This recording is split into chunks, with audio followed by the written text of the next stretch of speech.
മുൻ മുഖ്യമന്ത്രിയും പ്രതിപക്ഷ നേതാവുമായ പിണറായി വിജയന്റെ മകൾ വീണ വിജയൻ ഉൾപ്പെട്ട മാസപ്പടി കേസിൽ ഇഡി അന്വേഷണം ശക്തമാക്കിയതോടെ സിപിഎം മുൻ സംസ്ഥാന സെക്രട്ടറി കോടിയേരി ബാലകൃഷ്ണന്റെ മകൻ ബിനീഷ് കോടിയേരി ഉൾപ്പെട്ട ഇഡി കേസിൽ അന്ന് മുഖ്യമന്ത്രിയായിരുന്ന പിണറായി വിജയൻ എടുത്ത നിലപാട് വീണ്ടും സാമൂഹിക മാധ്യമങ്ങളിൽ ചർച്ചയാകുന്നു.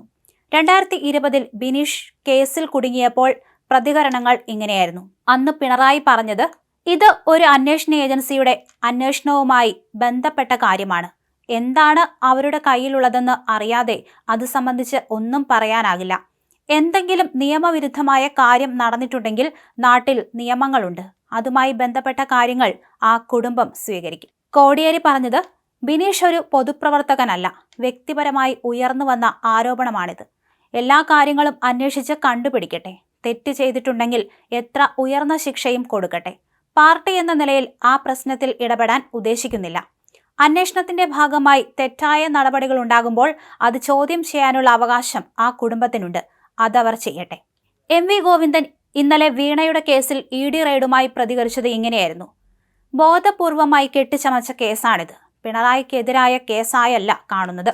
കേരളത്തിലെ പാർട്ടിക്കെതിരായ കടന്നാക്രമണത്തിന്റെ അവസാനത്തെ ആയുധമാണിത്. പാർട്ടിയെ തകർക്കാൻ പിണറായിയെ തകർത്താലാണ് സാധിക്കുകയെന്ന് കരുതിയുള്ള കടന്നാക്രമണം.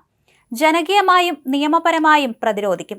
ഒരു തരത്തിലുമുള്ള തെറ്റായ നിലപാട് പിണറായി സ്വീകരിച്ചിട്ടില്ല. ഇക്കാര്യത്തിൽ അദ്ദേഹത്തിന് ഒരു ഉത്തരവാദിത്വവുമില്ല. ഇനി ബിനീഷ് കോടിയേരി പറഞ്ഞത്, പിണറായിയുടെ കുടുംബം പാർട്ടി കുടുംബമെന്ന നിലയിൽ എൻ്റെ കൂടി കുടുംബമാണ്.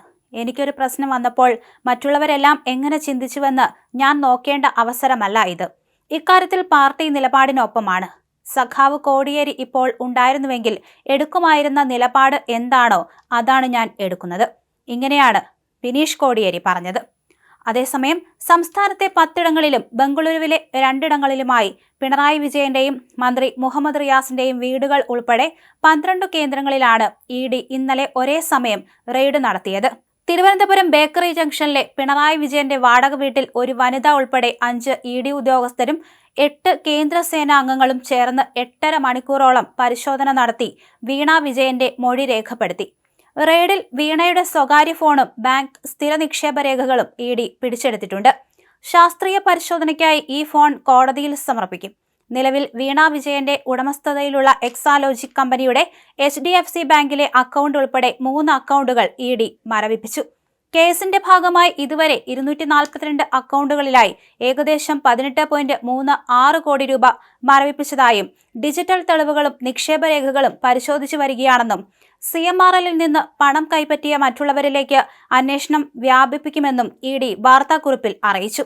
അതേസമയം കണ്ണൂരിലെയും കോഴിക്കോട്ടെയും റെയ്ഡുകളിൽ ഒന്നും കണ്ടെത്താനായില്ലെന്ന് ഇഡി രേഖാമൂലം എഴുതി നൽകിയിട്ടുണ്ട്.